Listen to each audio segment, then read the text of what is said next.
Packing Punches, episode 12. We are back with myself, Ben, with Scotty Findlay, and this evening we are joined by Nicola the Hurricane Hopewell. We'll start with Scotty because then we're going to talk big time with Nicola. How you doing, fella? I'm good. I'm good. Still wobbly all over the place, but getting there. Yeah. I think Dr. Ben might have got you. I think you've got labyrinthitis. I think I've got you covered. Oh, cheers, pal. Cheers.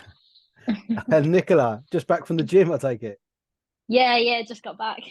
And that's I saw your final session before your break. Yeah, so I'll go away next week, just for this summer holiday, and then back in the gym as soon as I get back.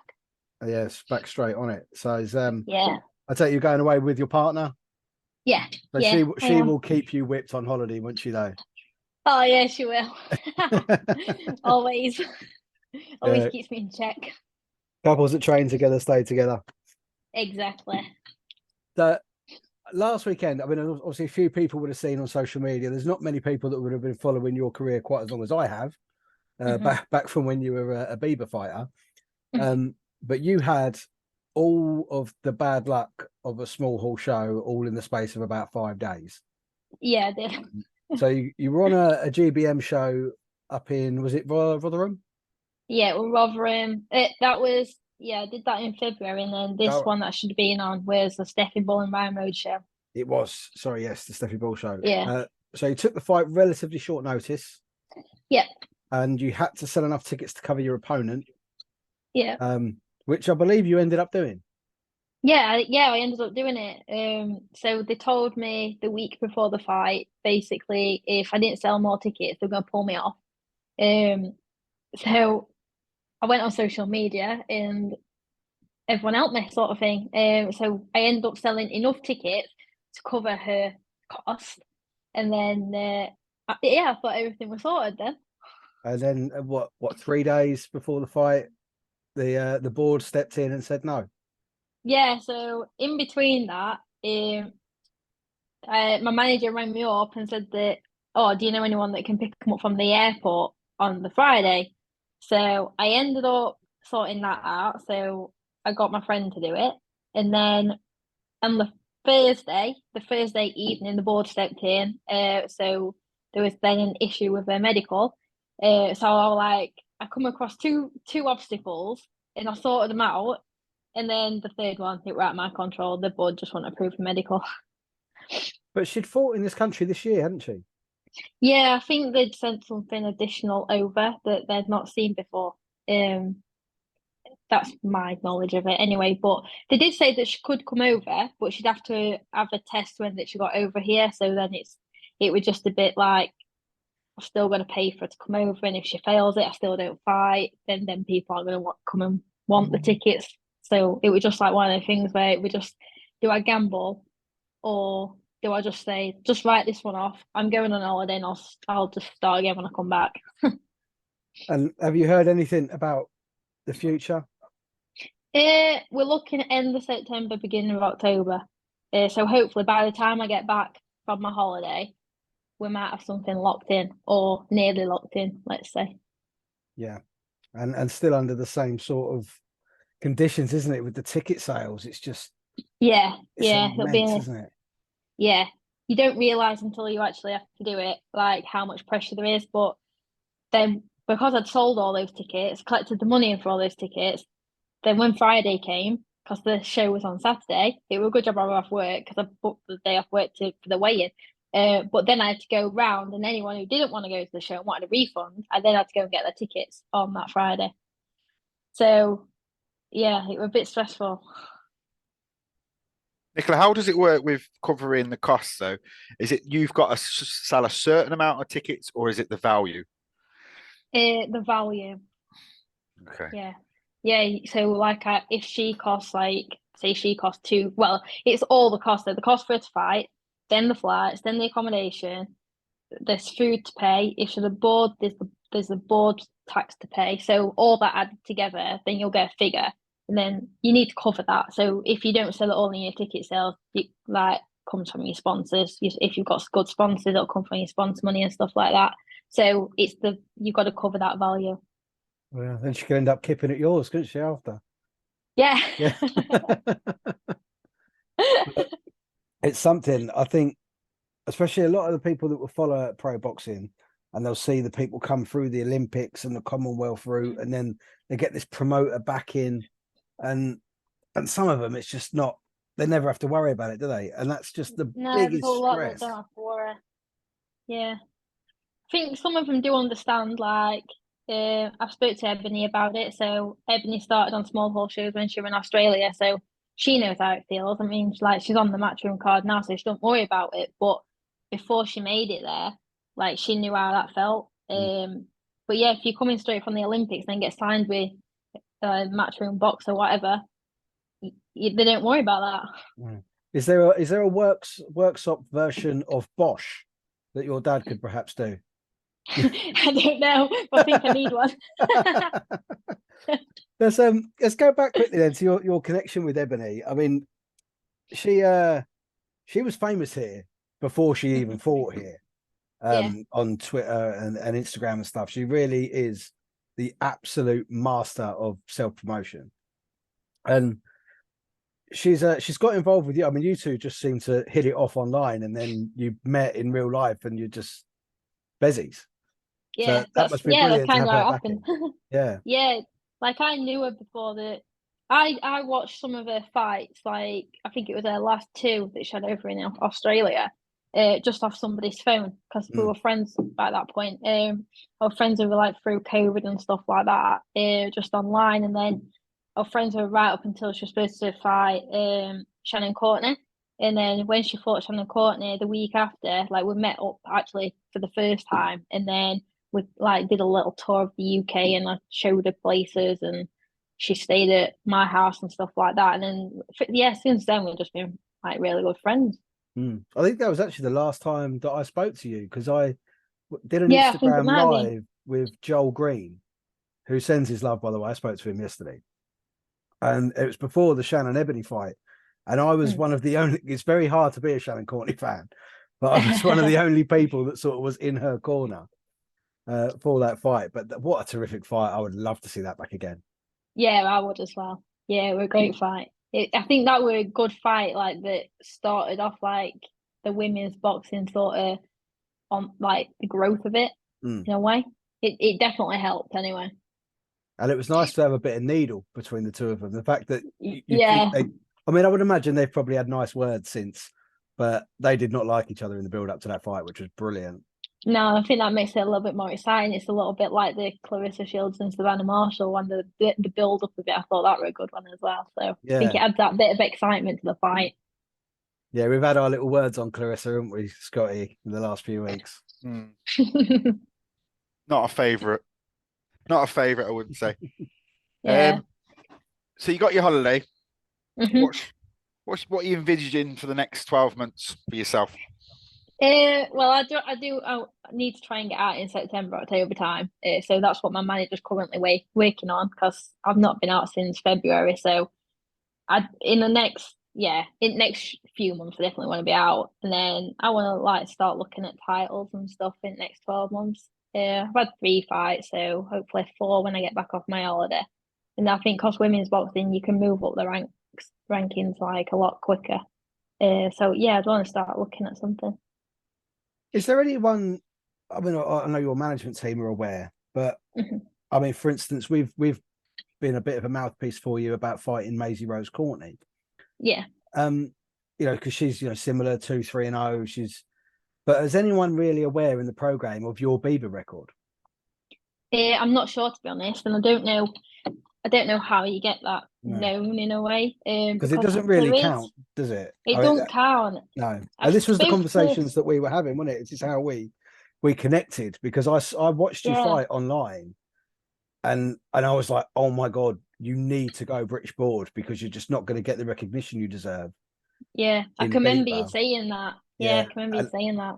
And I knew I don't know anyone sort of follows the women's boxing. I know that they know that I do, but a lot of people say, "Oh, there's no knockouts." You're a super flyweight, and you were knocking people out left, right, and center. Yeah, the Bieber fights I had 6 fights, and 5 of them I knocked out. Well, stopped them. There were only one girl I didn't stop, and she was that was for the European belt that I won. but I were only 51 kilos and she weighed in about 55. So Yeah. she couldn't actually box for the belt because I weighed in and she didn't at that weight. But yeah, that's only one I didn't stop, and she was a bit heavier than me. Yeah, we did in the little video I put out, sort of promoting that you were on here. I did catch one of your highlight reel knockouts on there. I saw that one. They Yeah. were the one where I knocked it to the floor, weren't it? Yeah, With the backhand. Yeah, saw that. but that's yeah, I think that's something. As I say, the sport is growing, and people are going to take more notice of it when they see them sorts of finishes. Yeah. Like I say, it's just a matter of time. Obviously, unfortunately, last weekend's a nightmare. Getting on the Steppy Ball show would have been, brilliant for you to, up in that area. GBM and Steffi are just doing great big, like small hall shows, but they're great big shows. They're good shows though, aren't they? Yeah. I think Steffi actually emceed Saturday night, didn't he? Really randomly. Yeah, I saw that. I did see that. Yeah. But so from your Bieber, what got you started in that? Was your path like white collar or a bit of box fit, and then you moved in? I started off from the very beginning with box fit sort of classes, and then that kind of stopped at the gym, and the only other route was to like go into the amateur class, just to keep it up. So because I enjoyed it, I did go into the amateur class. Then I started like doing pads and sparring and stuff like that. Yeah, I ended up liking it. And 6 months after going in the proper amateur class, I got medical and had my first fight, like as an amateur. So I ended up on 32 amateur fights. One of my last ones was actually Maisie Rose. How was it? Yeah, so I won like loads of golds and silvers at box cups. So we did like box cups over here. We did them in Sweden. We did them in Ireland.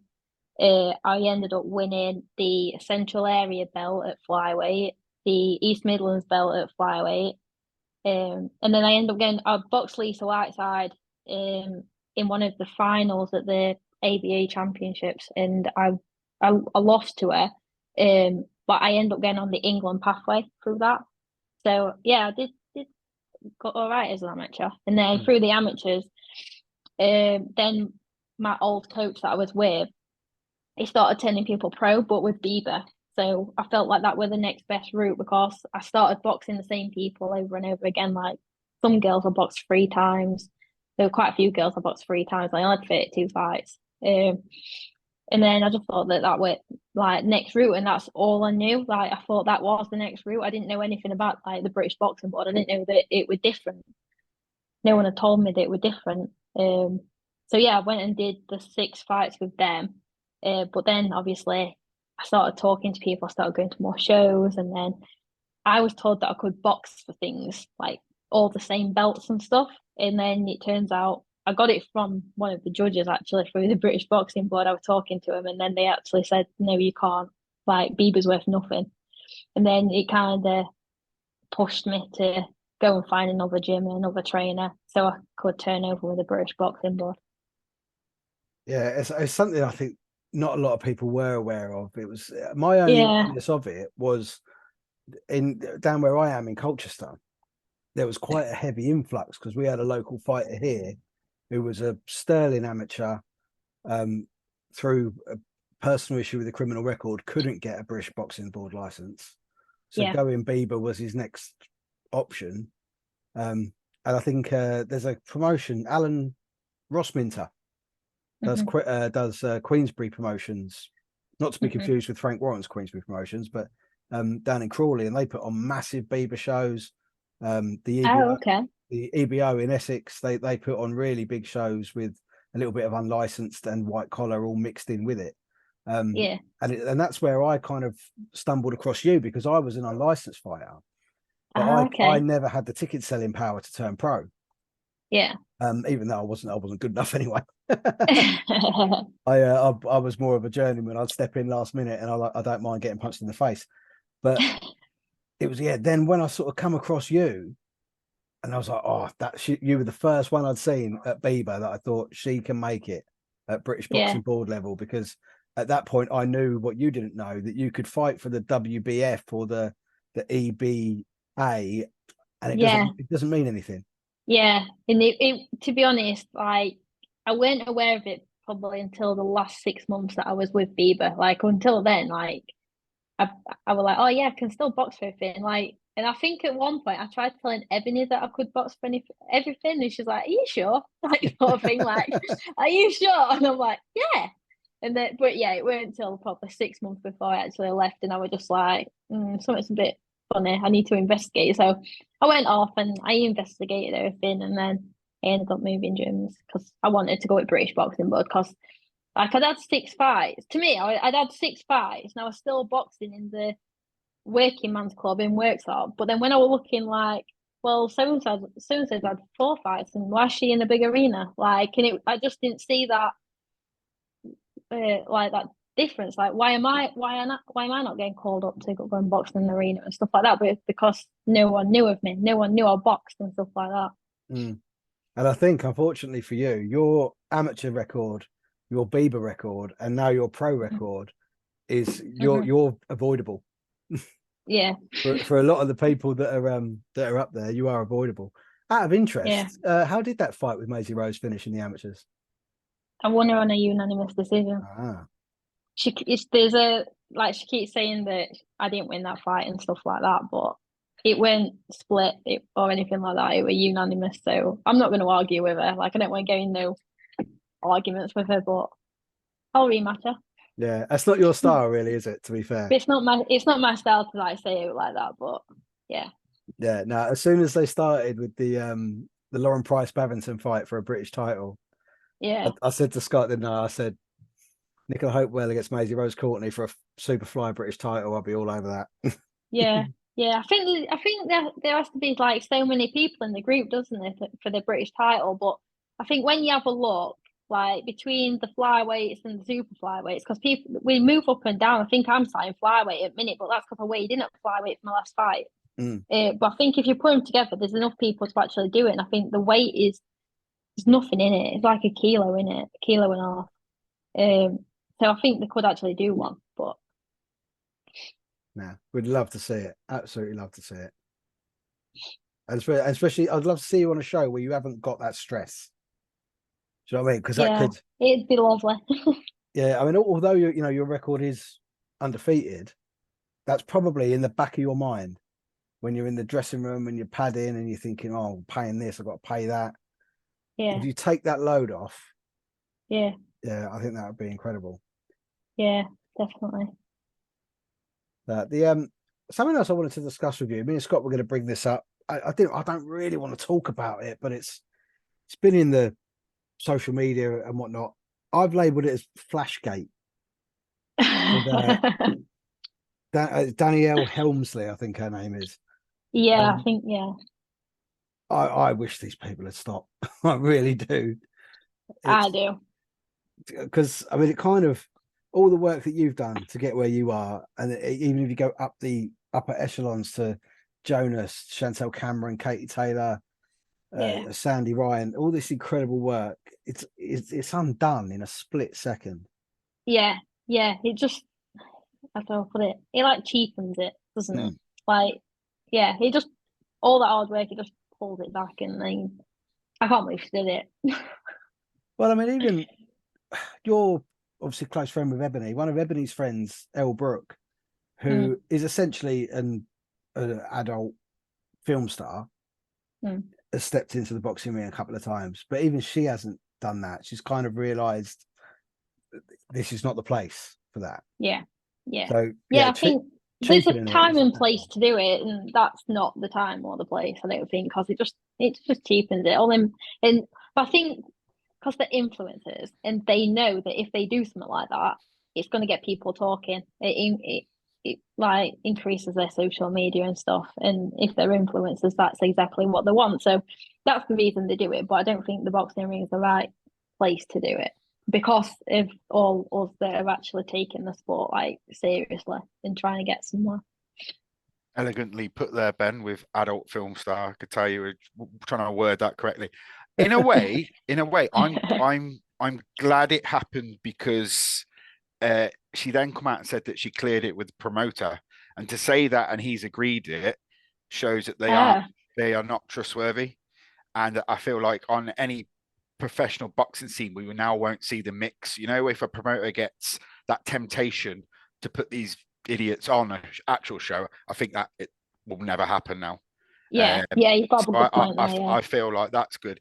And if they want to go down their silly little route, the actual fans, I don't think will really care. It cheapened it, but I feel like the press has been that bad with the boxing guys, and it kind of worked out well that it did happen. But yeah, I don't want to see crap like that. There's plenty of other TV channels you can watch, as Mr. Ben said there. Yeah, I think the audiences are probably different as well than who watches professional boxing and then who watches that influencer boxing. I think there's a bit of a difference in audience in a way as well. Well, I think Eddie Hearn was on, I think it was Boxing Social, might have been IFL, but he said he was disappointed with it and that we'd need to step away. But he's as guilty really as the next person. KSI. Yeah. And that show was on DAZN. Yes, it was, wasn't it? Yeah. And people were turning off other shows that were televised to watch that. Yeah, because there were another boxing show on, wasn't there? We're not on DAZN as well. The Chloe Watson was on it. Yeah. Josh Kelly. But that was the same night. Josh Kelly Kelly one. That's it. People were turning that off to watch this. Yeah.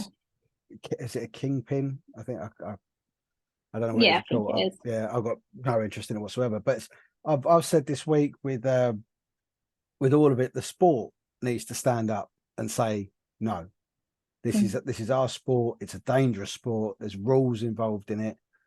Because none of them they're not pro. So whether they're doing that as an unlicensed avenue, then I'm sure that they've had the sufficient medicals and whatnot, because it wouldn't be able to go ahead otherwise. But you've got medical support staff there that should be at real boxing shows, but you're kind of wasting their time with that. You've got officials there that could be at real boxing shows. I don't know if anyone from the board is present at those, but if it's going to go on, let it go on. I can't really be too hypocritical, because I was an unlicensed fighter. I've been to the unlicensed shows. I like going to them. They're good fun. Not when that sort of stuff happens. I've never seen that on one of them, but they're not televised. Yeah. That's for if you're unlicensed and you've got 20 mates and they buy a ticket to come and watch it, they come and watch you in there. There's that's no different, way that they should be making more money than you are. That's probably a bit frustrating for me as well. Because it frustrated me last week, because it was only the day before that I was running around getting these tickets back in, refunding everybody, and then I look at that and I'm like, I saw some highlights from some fights, and I was just like, I'll be serious. Like, I've just had to go through all that, and I've had the week before that I was selling all them tickets, and then you've got them on filling out arenas. I just don't understand. It's just frustrating. Yeah, I don't know if it's a generational thing. I mean, I don't know. I've not seen it, so I don't know what the crowds are like there. I don't know what the target market is. I mean, I certainly know sometimes I see my daughter watching YouTube and I'm like, what on earth are you watching? I'm watching someone play a game. And I'm like, you're watching someone play a game? Why don't you play the game? I used to play the game. Sadly, the sport that it is, someone's going to get very hurt at some point, and then if that's what it takes to stop it, it eventually will happen. And then they won't get their insurance and they won't get it. So as you can tell, we're not interested in that. So would it put a slight on the sport, do you think, though, if someone did get seriously hurt? Because I've been wanting it for quite a while, particularly with an American set of brothers. I've been wanting one of them to get seriously hurt for quite a while. I think it could, in a way, because it's boxing, isn't it? But I think with the British Boxing Board, we have to go through that many medicals. We think we take all the precautions and stuff. We have the yearly medical, we have to have the medical on the night and stuff. So it would be quite interesting. What do they actually have? Yeah, because in effect, you're driving. This is a really weird analogy, but stick with me. Okay. You're driving a Formula One car, and you're at the stage where you're having to put the fuel in yourself. Yeah. They're playing a Scalextrics, and it's going on prime time on a Sunday afternoon, instead of showing the Formula One race where you're filling up your own car. If you're with me. Yeah, I'm with you. And it's just I don't, it shouldn't be televised. That's where the boxing board have got to stand up and say, this is our sport. You cannot televise it. Yeah. And if you're making money, you're not making profit. You can sort of cover what you think. Like if someone's saying the tickets are 50 quid, okay, if you sell 50 tickets, you can have 10% of each ticket. But that's it. They shouldn't be making more money than people that do this for a job, because it's not right. It's not, and the sport itself ain't doing itself any favors, even up at the top echelons. With now Tyson Fury fighting Francis Ngannou, it's like imagine if last week Novak Djokovic got to the Wimbledon final and said, you know what, I don't want to play that guy. I want to play Mo Farah. Yeah. It don't work. Yeah, I'm not sure why any of us love this sport as much as we do. It's so frustrating. But I'd still, to be fair, I would probably watch Novak Djokovic play Mo Farah at tennis. Yeah, I think I tuned in to see how it went. You know Mo ain't going to stop running.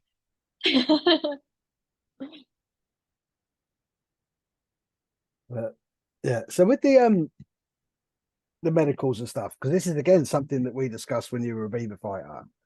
Yeah. Purely on my worry for you, thinking doing the sport dangerously, and the medicals aren't quite as stringent in the Beaver as they are in the board. I know you do have to have a brain scan, don't you? Yeah.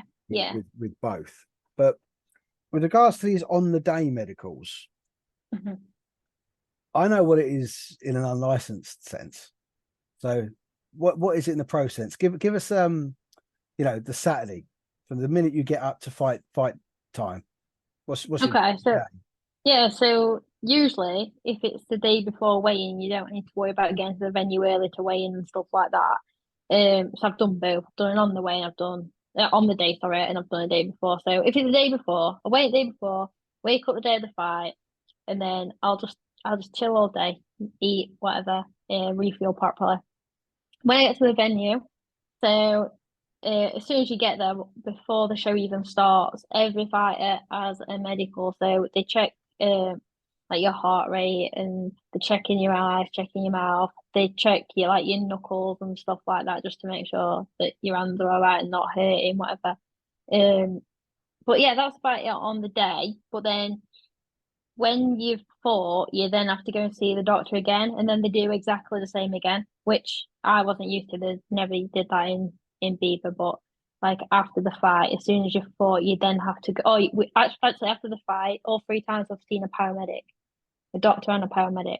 So, yeah, I feel like they do look after you, and they do make sure you're okay before and after the fight.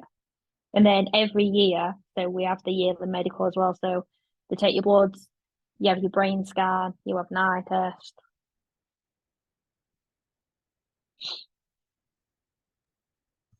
Yeah, so but I say when you were your baby, you weren't getting that check after. No. So yeah, like if I although them 5 girls that I stopped, I don't think they were ever checked over. Where in the British Boxing Board, you everybody is checked if you got hit or not. Yeah, so yeah, it does need to sort of take place. It depends. I mean, with the unlicensed, perhaps even with the Beaver, it depends what promoter you're fighting with and what show you're on. Yeah, I guess it depends what doctor's there as well. But with the British Boxing Board, they have a form to fill in. They have to fill the form out, and they have to check everything on the form. Where I think in the Beaver and probably the unlicensed, it just depends what the promoter is and who the doctor is. If there were nothing. So since you've been pro and obviously fighting primarily sort of in the Yorkshire area, aren't you? Yeah. You do get about for sparring though. Who's the best spar you've had? Oh, I've had a lot of good sparring partners. So I sparred Episde. That was a good spar. Like we are friends, but when we're in the ring, we do punch each other. I sparred a girl from Nottingham called Geneva. She's like a really good England girl. Ellie Bootel, she's amateur as well, but she's from Nottingham. Ivy Jane Smith. So she's from Sheffield. She was on the England squad, but then she had a bit of a break and she's just got back on the England squad. She's a good spar. Amy from my own gym. She's a good spar. Yeah, I get around a bit. Did you do anything in the ring with Natasha Jonas? Or was that just... I did. Yes, you're right. So me and Martha, we went to Liverpool just for a weekend. And I can't remember how it came back, but we're talking. I think I texted Tasha to see that she was free to meet up for a coffee. And she said no because she was training and she didn't have time because of what she was already doing. But then she said, "But you can come to the gym with me. I'll pick you up." So we'd gone to Liverpool for the weekend, and then I ended up spending a morning with Tasha, and like I did a bit. She moved me around the ring and stuff. And there was another girl there as well, but I don't know what her name was. But I did like proper spar the other girl. She was more my weight, but Tasha just like moved me around the ring a little bit. Yeah, because she's quite a force now, isn't she? Up at sort of super welter. She's yeah. certainly gone through the weights and done very good stuff. That's from some of the stuff I've seen, I think that'd be more your style actually as a southpaw, because that straight right hand of yours going down the pipe. Yep. It's great that you wanted a coffee and ended up getting a punch in the face. Sounds like a night out, that does. Especially not out in Liverpool. Excellent. Nicola, excuse me. Thank you so much for joining us. It's been a real pleasure to chat to you face to face for the first time. We've been chatting online for a few years. Yeah, it's been good. Thank you. But yeah, we're both, honestly, we're so hopeful that you can get yourself a big fight when you get back from holiday. And, Thank you. And definitely that little Maisie Rose Courtney rematch as well. We'll keep pushing that envelope. Yeah. We'll be championing for that. But first of all, enjoy your holiday. Thank you. Enjoy the break and then get back to it, and look forward to seeing your next fight. Yeah, thank you. Going anywhere nice? Bulgaria. Oh, Bulgaria. Yeah. I've been there. Been to Sunny Beach. Yeah, that's how I've been. It's good. Yeah. It's good. Yeah, it's good, isn't it? I've been before, but it was a bit of a different holiday. I went with my family and the kids and stuff before. But then this time it's just me and Martha going, so I think it'll be a totally different holiday. Yeah. It's quite safe there as well. I found. Yeah. Yeah. You don't mess about, otherwise you'll know about it. Love it. Do you want to give a shout out to your sponsors? I'll shout. I've got quite. We haven't got any, so shout them all out. So I got Martha. So Martha PT, she does all my like strength and conditioning stuff. I got Shane, who does my massages. Anytime Fitness in Workshop. So they let me use the gym and stuff for the runs, my strength and conditioning, stuff like that. Episde, she's a sponsor. The compliance guys, so they're a big sponsor. They're probably one of my main sponsors. I've got BRS Electrical, 7 Core Electrical, and Core Noble Electrical. So all them three are from Workshop, and they all work together with their businesses. So it's quite nice that they all help me. Then I've got the Mallard, that's from a Workshop business. So that's a little pub on the Workshop train station. I've got AET, which is Advanced Engineering Techniques. So they're based in Sheffield. I've got FC of Manton. So they're a community football club from Manton, where I grew up. That's within Workshop. I've got Spray Masters UK. So they're a spray paint company who like do windows, doors, kitchen cupboards, stuff like that. I've got JTM Building, so that's a building firm from Leeds. And then Howarth Timber, so that's they sell everything like sheds, anything like wooden and stuff like that, fences and that. I think that's it. Yeah, you've done well. You've got quite a few. I weren't going to touch on the fact that you're a Sheffield United fan and you're looking forward to the next season, because Scotty's a Coventry fan. So he's looking forward to another year in the Championship. I took Martha to her first Sheffield United game last weekend. Oh, a little pre-season friendly. Yeah, a little pre-season friendly against Chesterfield. So yeah, we'll be going to a few of the Premier League matches. Oh, cheers, Nicola. Thanks. They've had you out on the pitch there, haven't No, not at Sheffield United. They've had me out on the pitch at Worksop, they? At there, Worksop, Worksop yeah. Town. Because you are Yeah, the I went only to professional boxer from Worksop, aren't you? the only female. Yeah, Or the only female?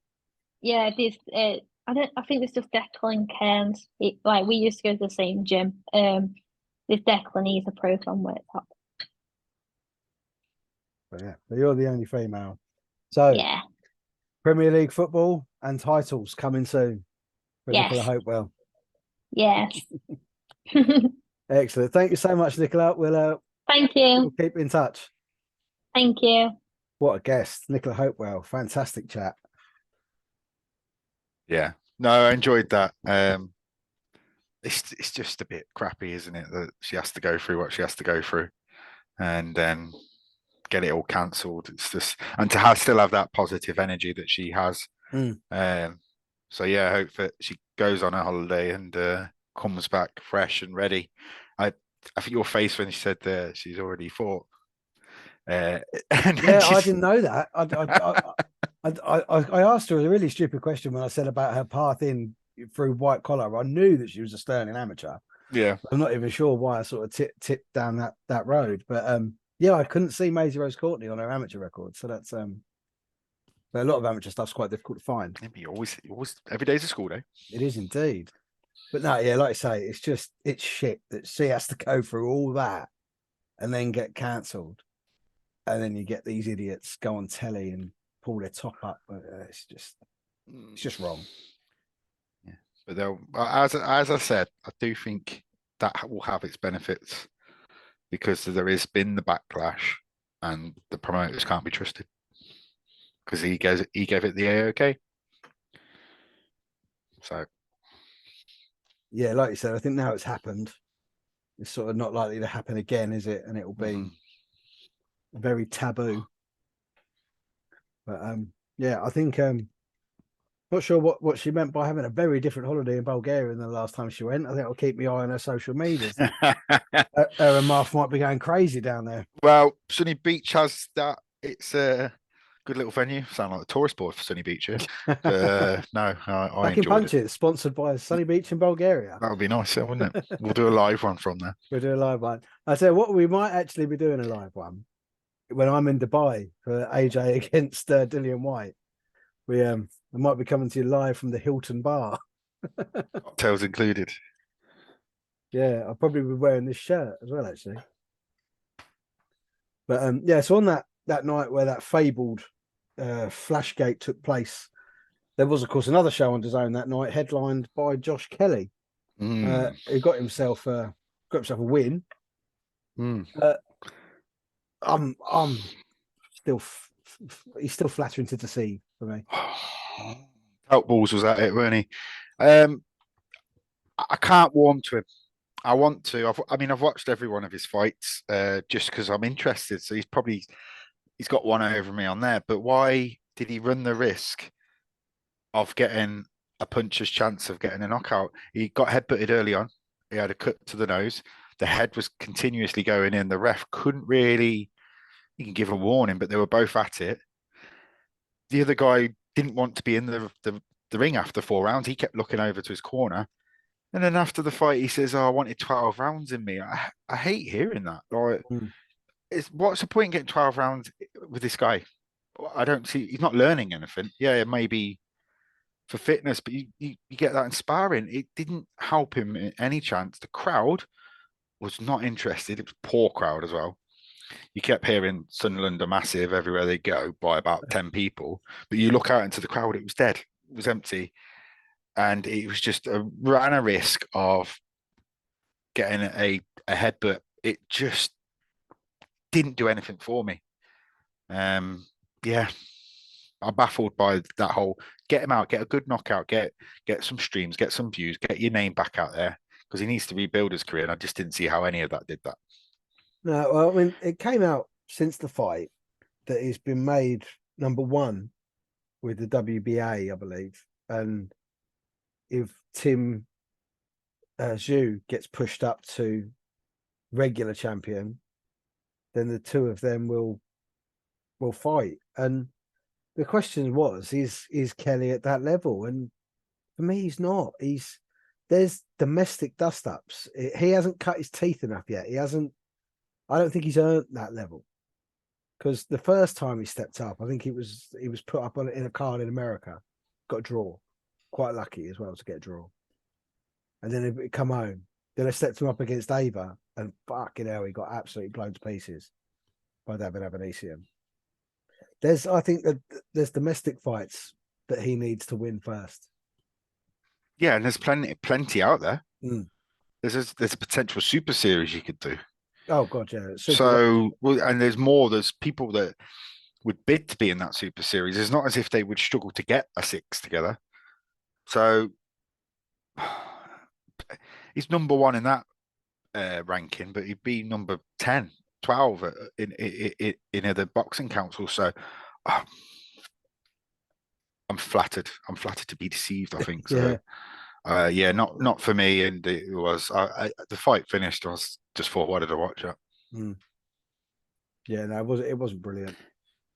No, neither was the card either, to be honest. No, it was poor. It was that poor. I only watched the last 2 fights, and that's not normally. I try and watch as much as I can, but it was a Saturday night, and I thought there's other stuff on, which is sad. Mm. Yeah, but not obviously the other boxing show. You didn't watch that. Oh God, no. But yeah, no, it's not good. Like I say, and the thing is as well, because he is exciting. I don't think he's at the level of Ben Whittaker of that sort of that style. But if you put him in domestic fights, they're big. Them domestic fights are really. Which he big. can't be exciting in. He couldn't box like that in a proper domestic fight because be on his ass after 3 rounds. I know he's good. Well, see, that's for me. It's the European and the world level where he can't box like this with the hands down and the shimmy shake. At the British level, I think he can do that, and he might be able to get away with it. That for me is where the intrigue lies. He's got to knock him out. Yeah, I mean the biggest one for me, especially after his win on the Katie Taylor undercard, JJ Metcalf. Mm-hmm. Absolutely love to see that fight. That's a massive test for Josh Kelly. But Josh Kelly now, he's got that cut that he never should have got. That's got a heal. That's on the bridge of his nose. So you're not even going sparring for a little bit, because if that was going to open up quite quickly. You don't be wanting that. You don't want these cuts. Just never should have got cut. Never should have took a headbutt. The guy was done after 2 rounds. Get him out. He's really annoyed me. Yeah. Remember, Josh did get a cut on I think I spoke with V and Jumbo Johnson about it, on the back of his head when he was fighting Evanesian, and he actually, I think, got a vein, so it just wouldn't stop bleeding. You don't want that. No, perhaps he should talc his face as well. It'll stop it from being Don't less know able if he to cut. talks his balls, by the way. It's just a hunch, is it? Yeah. There's I think there's a really good fight coming this weekend as well. Britain's very own Cinderella Man. If you don't know the Maxi Hughes story, then read as much into it as you can. This kid's had an incredible career, and what a fight this is going to be against George Kambosos Jr. Yes, I'm really, really looking forward to it, because he wasn't supposed to beat Kid Galahad, was he? No. Everyone thought Kid Galahad was it. He was going on and on. Banger of a fight that was. I think his last 5 fights he weren't supposed to win. No, well, you had Ryan Walsh, the one in Leeds. Paul Highland. I can't remember the other one. Yeah, did he not do Jazza Dickens? That's not been recent. No, that was Ryan Walsh. Ryan Walsh. So let's go like the Kid Galahad fight. Well, I know Galahad kept going in with the head, got a deduction and all that, but that caused. I don't think that caused the cut, but majority decision. That was a 4 out of 5 fight. That was, and I'm glad he's got this fight, because that was nearly a year ago. Yeah, it's coming up for it. So, I mean, what George Kambosos Jr. are we getting? That's another question as well. So he can go in with. He's got nothing to lose, has he? Well, that's the point. He never has. Yeah, But with this one, because this is a big fight. This is more of a mainstream fight because of what Kambosos Jr.'s last 3 fights have been pretty interesting to say the least. Yeah, I mean, we beat Tio Lopez, who's recently beat Josh Taylor. So I know boxing doesn't really work like that, but I mean, he's right. He's in the mix now, isn't he, Maxi? Especially if he beats George Kambosos, he really, really is in the mix up there. And he's took his hard knocks. He took a few losses early on. Yeah, John O'Carroll was the fight I was thinking of. Ah, God, when he beat John O'Carroll. Yeah, because all the smoke was around him as well, wasn't it? Yeah, a few years ago now. That must have been. Yeah, it was. That was. It was 2020, so that was late 2020. That would have been one of the first shows back. I think since COVID, everything's rolled into one. Yeah, because that was after Jono. He lost to Tevin Farmer, and then he come back at a win, and then he beat Scott Quigg and finished Scott Quigg's career. And then, Scott Quigg. Yeah, and that was early. Ironically, that was just before the lockdowns. The John O'Carroll Scott Quigg fight. I remember that. It was a good fight. Yeah, it was. Because Scott Quigg, by his own admission, he's not the best of talkers, is he? And I think he felt like he was going to win that fight. And yeah, so Maxi, let's go.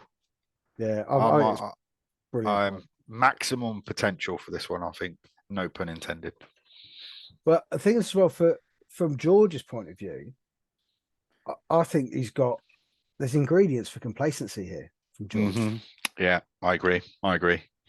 And I know it's obviously the level he's fought at. He's fought the Teofimo Lopez fight. He's had big fights up in that sort of level.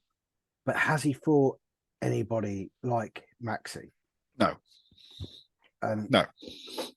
That level of heart and that level of grit that he's got to have been beaten as many times as he's been beaten and keep coming back for more and winning these incredible fights. I mean, obviously we've got the 2 defeats to Devin Haney, but Devin Haney's just different gravy, really, and he's personally I'm not a massive fan of his bravado and whatnot, but so obviously Lopez, Lee Selby is probably about as close to Maxi Hughes as he would have fought.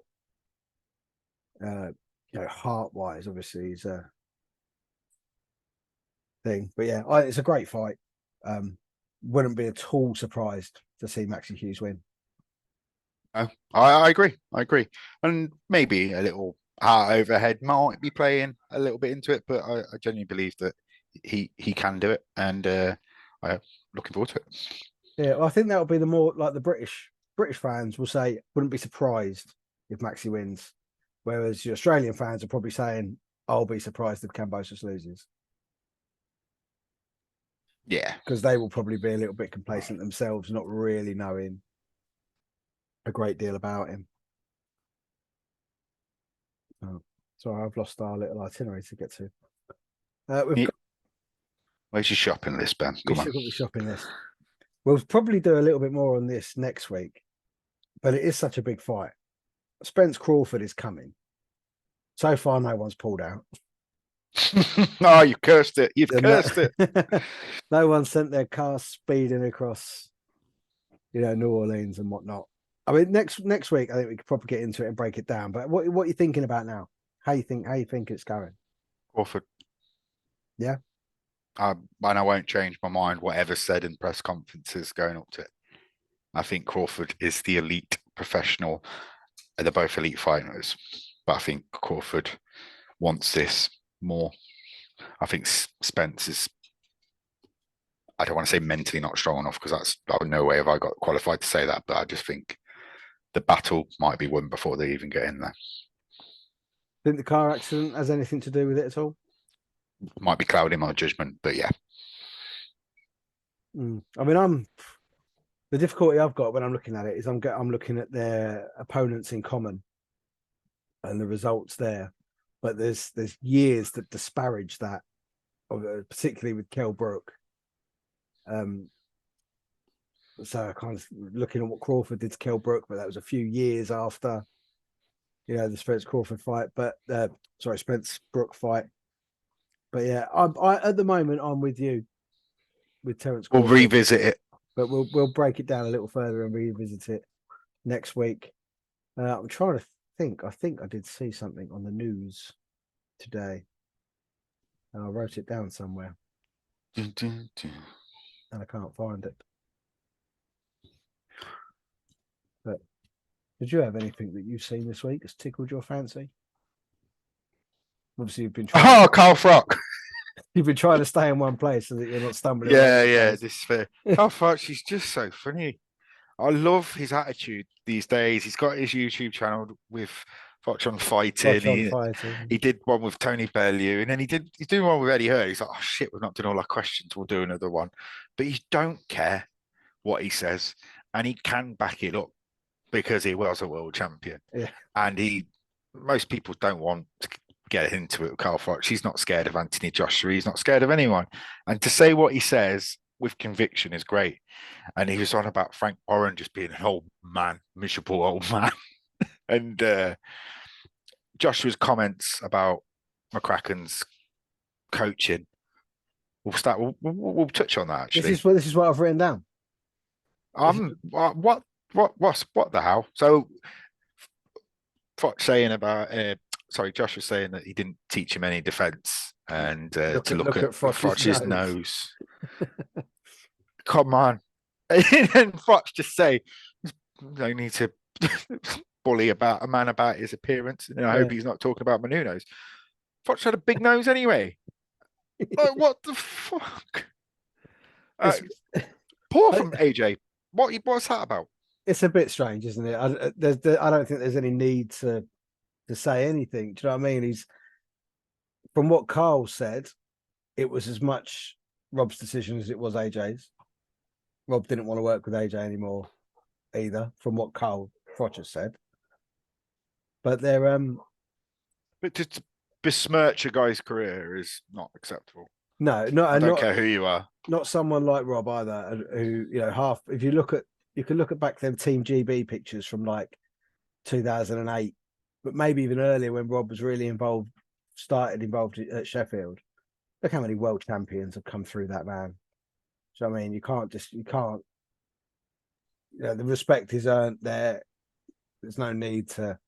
People always look for, in a way out, an excuse, and then try and drag other people down with him. I know I was hypocritical about Josh Kelly earlier, but as I said, I've still watched all his fights and I want him to do well. I'm not having to go as a character. I just want him to be better. But I'm never going to say just bring him down like AJ did. Like, you have got a massive voice in the sport, and some people can know AJ but not know who Rob McCracken is. So they're going to listen to AJ. Right, then people who follow Kanye and didn't know who Paul McCartney was. Wow. My analogies are all over the place. Let's talk about the F1 car again. So Carl Froch, TalkSport has a habit of trying to get clickbait. That's why Troy Deeney stopped doing it. He says they were telling me to be controversial. That's why they got this Rory Jennings guy in. Carl Froch is not going to be told what to say when he's on TalkSport. And that's why the boxing side of things on TalkSport is a very decent listen, because you are not influencing any of those guys. No. And Frank Warren just bites. But Frank Warren needs TalkSport. So he will keep coming back as much as he gets angry. Yeah. Yeah, funnily enough, I saw a video TalkSport put out this week of people using the punch machine that they've got outside there. And I see that. Yeah, there was a little disparity actually about what the top score was, and when Joe Joyce was using it, the high score was actually higher than it was somewhere else, and higher than what Joe hit. And I think that was Carl Froch. And when they asked him to use the video, he probably told them to do one. I agree. I'm not keen on the punch machines though. The height. Can't change the height. I am keen, but only because I have been taught proper technique. onto how to cheat the box machine. It's not even cheating the box machine. You got to punch up, haven't you? What, despite my diminutive stature, I don't punch No, I wasn't up on about you. Apologies. I meant to the machine. Well, I mean, I went out for it was my birthday last week, and I went out to a little bar that does this axe throwing, ping pong, shuffleboard, and all that stuff. And there was a punch machine there, and I stood and witnessed this enormous guy, maybe 6'3", 6'4", probably 18 stone, take a run up and a big bitch slap at this thing, and the highest score on it I think was 977, and he hit it, and it was like 850 something. So then my best mate, who's sort of 6 foot, a little bit bigger built than I am, yeah, we'll have a go. And he had a little run up and hit it, and he managed to get about 940. So I was like, that's not bad. And all I did was stood next to it in boxing stance, got the rotation in my hips going, and threw a right hook, and I got 966. And the big guy before that took the run up didn't like that. No, I can imagine. So I was only 9 off the high score. And the only person really glad that I didn't get the high score is my wife, because she'd have never heard the end of it. No. But you have all heard it now, because Ben wanted to get that in. He was finding a way to get in that you got your 966. Yeah. Well done, mate. So, I mean, it might be a different punch machine than the one they've got at TalkSport, but all I'm saying is the high score, and that was 940. And I've got a picture of me and Joe Joyce, and his fist is about the same size as my head. So if my technique's slightly better than Joe's, then so be it. But no. So yeah, like you say, with the AJ stuff, no need, I don't think, to say anything. Obviously, Carl Froch's bitten back. That's all a bit cats in the cradle. But have you got anything else, mate, that you've seen this week? I don't think so, mate. It's actually a little bit quiet, isn't it? I mean, we've had although today we have had the Smith Eubank 2 announcement. Yeah, I believe it when I see it though. So September 2nd. Smith said could be his final fight. While he was sitting on the side of a dual carriageway. I thought it was a bit bizarre. Yeah, I don't really want to talk about it until I think it's going to happen. You think there's going to be more injury issues or what? I'm worried about Chris, to be honest. Mentally? Yeah. I think too much. I don't know him, but the loss of his brother and his dad slamming him in, and the weight cut with Ben, and then the loss. I don't know. I just want Chris to be happy, and I don't know. I'm not sure. I just got this doubt in the back of my mind. I don't think the fight will happen. Well, for me, I don't even really see the point in it. I think the first one was so conclusive. Yeah. And I mean, I say I can't see the point. From Eubank's point of view, he'd never been put down. Yeah. So what he did when he got put down was completely the wrong thing. He just bounced back up to his feet, and his body was not ready to bounce back up to his feet. If he'd have got to a knee, waited for 8, slowly stood up, I think he'd have been all right. But not having that experience of which is mad to say that someone like Chris Eubank Jr. hasn't got experience, but that experience of being knocked down and knowing not to fly back to your feet is crucial, because your body needs time to recover. And even if it's a flash knockdown, I go back to Ryan Garcia against Luke Campbell. Luke Campbell caught Garcia with a lovely right hand and left hand, sorry.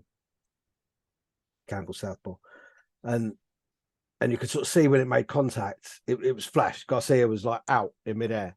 Then when he hit the floor, he was all right, but he bounced straight back up, and then he was on giddy legs for the rest of the round. Unfortunately, I think Luke was just a little bit too far past his prime to really go for him. I think fighters are too scared to stay on the mat. Because for too long. Like, I know it's controversial. You know, when Fury with that wonder punch, people wanted to jump on that, say he had 12, 13 seconds in the end. He stayed down, I reckon, especially at British level and not a massive fight of that magnitude, if you lie on the floor for 5 seconds or 4 seconds and not do anything, I reckon the ref's doing that, closing it, finishing it. So I think fighters are concerned about not taking the time to recuperate, and they're feeling that they have to get straight back up. But yeah, that's where I say it's get to the knee. Yeah. I mean, if you take get it knocked, yeah, if you get knocked down on your back, yeah, get over to your front, put your arms out, just come up on one knee, because if you shoot up, blood, the blood rush, the equilibrium is all gone. You're not going to be okay. And when that ref comes close and pulls your hands, you're not going to show resistance, and your eyes are going to be rolling around like two marbles in your head. So it's and I think you're right. I think if someone stays on their back or on their front, even worse, for 4 or 5 seconds. But it will depend what you're showing. I mean, as much as with the Tyson Fury thing and whatnot, with the Wilder knockdown, his eyes were open, and you could see him looking at the ref, and he's saying, "Yeah, I can hear you counting." Like, he's acknowledging that the ref is there and he's counting. And then I still don't think anyone else would get that at the British level. No, I know what he's saying. I know.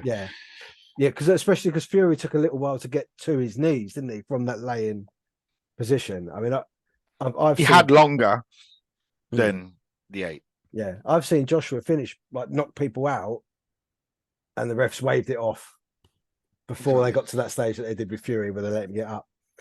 So yeah, I can see your point there, and I do agree. I think a lot of fighters are probably scared of staying down too long.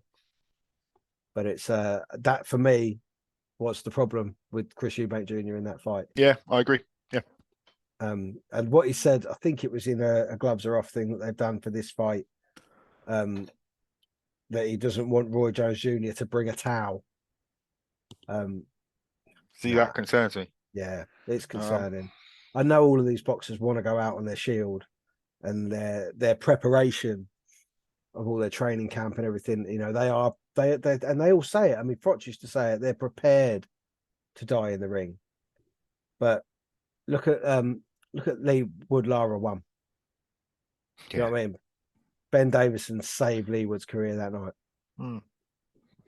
He did indeed, and we said that. But some people were quick to comment on that. But Lee Wood will ever be thankful for Mr. Davison.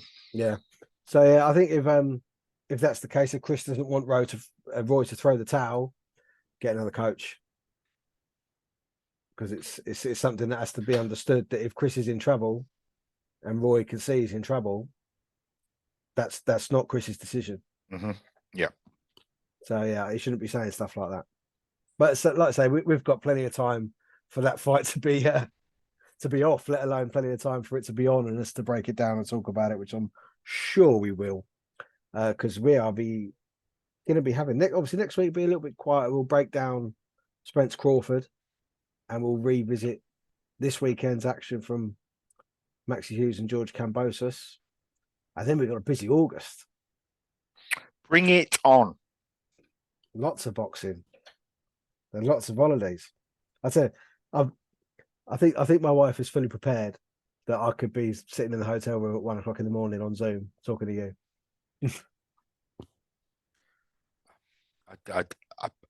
The comment I was about to make is not appropriate. So, I was just thinking about you in the bedroom and me coming into the room with you. It just wasn't right.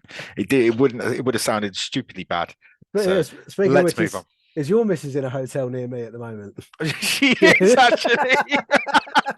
She's a couple of miles away. Yeah, she is. She's in the Premier Inn. Wow. Let's move on. I do, mate. I think the towel's in. The towel is in. We've got a towel, and we're going to throw it. Thanks for listening, everyone. We'll see you next week.